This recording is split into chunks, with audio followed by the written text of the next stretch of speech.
In a stunning development that has gripped international headlines, Salvadoran President Nayib Bukele declared from the White House Oval Office that he has no intention of returning Kilmar Abrego Garcia, a Maryland man wrongfully deported to a Salvadoran prison. The announcement, made alongside President Donald Trump, comes just days after the U.S. Supreme Court ruled that the U.S. government must facilitate Abrego Garcia's return, igniting a firestorm of legal and political debate. Bukele, speaking with unwavering resolve, dismissed the notion of sending Abrego Garcia back as preposterous. "How could I return him to the United States? Smuggle him? Of course I'm not going to do it," he stated, escalating tensions by labeling the man a terrorist. Bukele emphasized that El Salvador has shed its reputation as the world's murder capital, and releasing someone they deem dangerous is not an option. "I don't have the power to return him, and we're not fond of releasing terrorists into our country," he added, doubling down on his hardline stance against crime. Meanwhile, Trump and his aides insisted the decision rests solely with El Salvador. Attorney General Pam Bondi was unequivocal. "That's up to El Salvador if they want to return him. That's not up to us." This narrative, however, appears to clash with the Supreme Court's ruling last Thursday, which mandated that the Trump administration facilitate Abrego Garcia's release from Salvadoran custody and ensure his case is handled as it would have been had he not been improperly deported. The court's order also called on the lower district court to clarify its directive, while respecting the executive branch's authority in foreign affairs, and urged the government to provide updates on steps taken to comply. The Oval Office meeting was fraught with friction.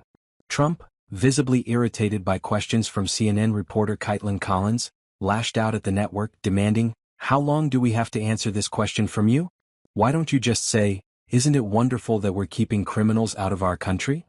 White House aide Stephen Miller went further, claiming a district court judge tried to force the administration to kidnap a Salvadoran citizen. Miller reiterated accusations that Abrego Garcia is a member of the MS-13 gang, asserting that the Supreme Court unanimously reversed the lower court's order, a characterization that critics argue misrepresents the ruling. Kilmar Abrego Garcia's story is a human tragedy caught in a political maelstrom. According to his family, Garcia fled El Salvador over a decade ago to escape gang violence, settling in Maryland with his wife, Jennifer Vasquez Sura, and their son. In 2019, an immigration judge granted him withholding of removal, a protected status allowing him to remain in the U.S. due to the dangers he faced in his home country.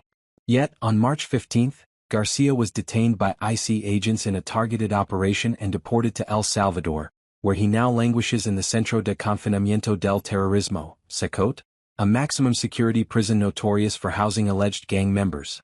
The claim that Garcia is an MS-13 member stems from a report citing a confidential informant, who alleged ties to the gang in New York, a place Garcia's family and legal team insist he has never lived. Federal Judge Paula Zinis, overseeing the case, previously ruled that Garcia's deportation violated his protected status, a decision that fueled the Supreme Court's directive.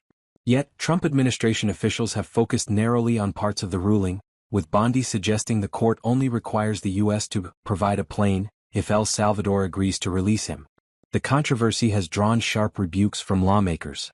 Representative Jamie Raskin, the top Democrat on the House Judiciary Committee, pointed to the U.S.-El Salvador agreement under which millions in taxpayer dollars fund the detention of U.S. deportees. "Trump can get Abrego Garcia back tomorrow," Raskin posted on X, noting El Salvador's reliance on U.S. support and Bukele's White House visit as leverage points. Senator Chris Van Hollen, also from Maryland, accused the administration of defying court orders and vowed to travel to El Salvador to check on Garcia's well-being, underscoring the growing bipartisan concern. Abrego Garcia's family remains steadfast in their fight. "He's not a gang member," Vasquez Sura told reporters, her voice breaking. "He ran from gangs and now he's paying for crimes he didn't commit." Advocates argue his case exposes flaws in the U.S. deportation system, particularly the reliance on unverified intelligence. The informant's report, they claim, lacks corroboration, and Garcia's inclusion on a terrorist watch list appears based on flimsy evidence. As the standoff continues, the Supreme Court's order hangs in the balance. The ruling emphasized deference to the executive but demanded transparency on compliance efforts. Legal experts warn that ignoring the directive risks a constitutional crisis, with the judiciary pitted against the White House and a foreign ally. Bukele, meanwhile, has signaled no willingness to budge, framing his refusal as a defense of Salvadoran sovereignty.